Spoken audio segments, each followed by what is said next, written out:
தற்போது நாம் தரிசித்து கொண்டிருக்கிற மகான் சீனந்தல் வீர வைராகிய மூர்த்தி சுவாமிகள். திருவண்ணாமலையிலிருந்து சுமார் 40 கிலோமீட்டர் தொலைவில் இந்த கிராமம் சீனந்தல் காணப்படுகிறது. இந்த திருவண்ணாமலையில் தீபத் திருவிழாவின் போது பஞ்சமூர்த்திகள் புறப்பாடு நடக்கிறது. பஞ்சமூர்த்திகளுக்கு பின்னாடி திருவண்ணாமலையில் இருக்கிற 5 மடாலய பீடாதிபதிகள் பல்லக்கில் பவனி வராங்க. இந்த பகுதியை ஆண்டு கொண்டிருந்தவன் அந்நிய மதத்தை சார்ந்தவன். அவன் வருகிற போது இந்த 5 மடாதிபதிகளை பல்லக்கில் வரதை பார்க்கிறான். அப்போ அவனுக்கு என்ன தோணுது அப்படின்னா, சுவாமி பல்லக்கில் போகலாம், இவர்கள் எதற்கு பல்லக்கில் போகிறாங்க அப்படின்னு அவனுக்கு தோன்றுறது. அங்கே இருக்கிற மக்கள்கிட்ட கேட்குறான், எதற்கு இவர்கள் பல்லக்கில் போகிறாங்க அப்படின்னு கேட்குறான். உடனே அங்கே இருக்கிற பக்தர்கள் மக்கள் அத்தனை பேரும் என்ன சொல்கிறாங்கன்னா, இந்த கோவிலுடைய, அதாவது திருவண்ணாமலையில் இருக்கிற அருணாச்சலேஸ்வரர் ஆலயத்தினுடைய நலனில் அங்கே இருக்கிற வழிபாடுகளில் இவங்க அத்தனை பேரும் ஒரு மதிப்பு மரியாதை வச்சு இவங்கெல்லாம் என்னென்ன செய்யணுமோ எல்லாத்தையும் செய்கிறாங்க. இந்த கோவில்லாம் நல்லா இருக்குன்னா இவங்க தான் காரணம், இந்த மடாலய துறவிகள் தான் காரணம், இவர்கள்லாம் அத்தனை சக்தி வாய்ந்தவர்கள் அப்படிங்கிறாங்க. உடனே அந்த ராஜாவுக்கு, அந்நிய மதத்தை சார்ந்த ராஜாவுக்கு என்ன தோன்றதான், ஓ இவர்கள் அத்தனை பேரும் ஆண்டவனைப் போல சக்தி படைத்தவர்களா, ஆண்டவனுக்கு நிகரான சக்தியை கொண்டவர்களா அப்படின்னா, நான் இப்போ ஒரு சோதனை பண்ணுறேன், இந்த சோதனையில் அவங்க நிரூபிக்கணும் அப்படிங்கிறான். என்னோட அது என்ன பண்ண போகிறான்னு தெரியலையே அப்படின்னு எல்லாம் பயந்துட்டு இருக்கிறப்ப இந்த ராஜா என்ன பண்ணுறான், கோவிலுக்குள்ளே போகிறான். திருவண்ணாமலை அருணாச்சலேஸ்வரர் ஆலயத்துக்குள்ளே போகிறான். மக்கள் அத்தனை பேரும் அங்கே செல்கிறார்கள்.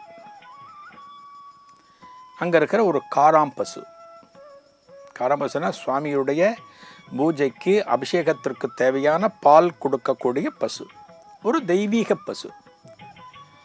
சொல்கிறான் ராஜா, அந்நிய மதத்தை சார்ந்த ராஜா, இந்த காராம்பசுவை நான் இப்போ 2ஆக வெட்டுவேன், தலை தனி உடம்பு தனியாக போகும்.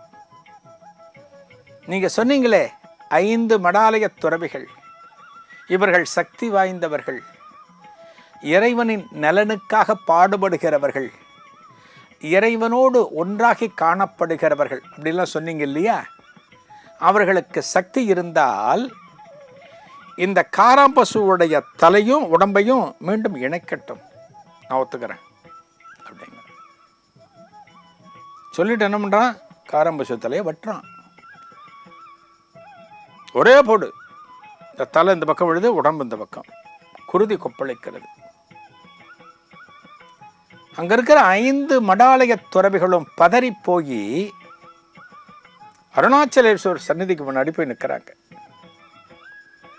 சந்நிதிக்கு முன்னாடி போய் நிற்கிறாங்க. பகவானே, அருணாச்சலா, அண்ணாமலையானே, என்ன சோதனை, உன்னுடைய ஆலய வளாகத்துக்குள்ளே இது நடந்திருக்கு, உனக்கு நித்தமும் அபிஷேகம் என்ற அந்த பசு, காராம்பசுவுடைய தலை வெட்டப்பட்டிருக்கிறது,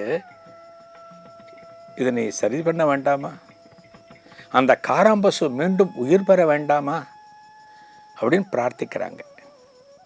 ஆனால் இங்கே தலை தனியாக இருக்குது, உடம்பு தனியாக இருக்குது, ஒன்றும் சேரலை. உடனே இந்த 5 பேரும் திரும்ப வேண்டாங்க அண்ணாமலையார்கிட்ட, அண்ணாமலையானே என்ன சோதனை இது,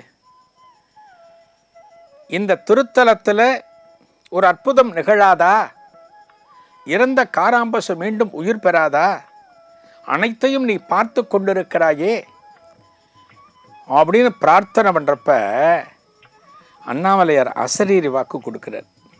யார், அருணாச்சலேஸ்வரர். என்ன,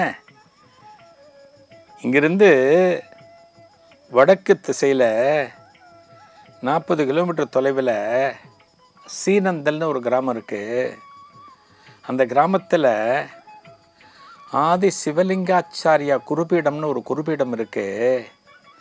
அந்த குருபீடத்தினுடைய 7வது துறவியாக யார், வீர வைராக்கியமூர்த்தி சுவாமிகள் இருக்கார், அவர்கிட்ட போய் சொல்லு, அவர் தான் இதெல்லாம் சரி பண்ண முடியும் அப்படிங்கிறார். சொன்ன உடனே இந்த துறவிகள் அத்தனை பேருமே, மக்கள் அத்தனை பேருமே இந்த ஈஸ்வரனை வணங்கிண்டு நேரம் அந்த ஊருக்கு ஓடுறாங்க. சீனந்தல் கிராமத்துக்கு போகிறாங்க. இந்த ராஜா எல்லாவற்றையும் பார்த்து கொண்டு இருக்கிறான். உட்காந்தான் ஒரு இடத்துல, பார்ப்போம் நீங்கள் என்ன பண்ணுறீங்கன்னு பார்க்குறேன்.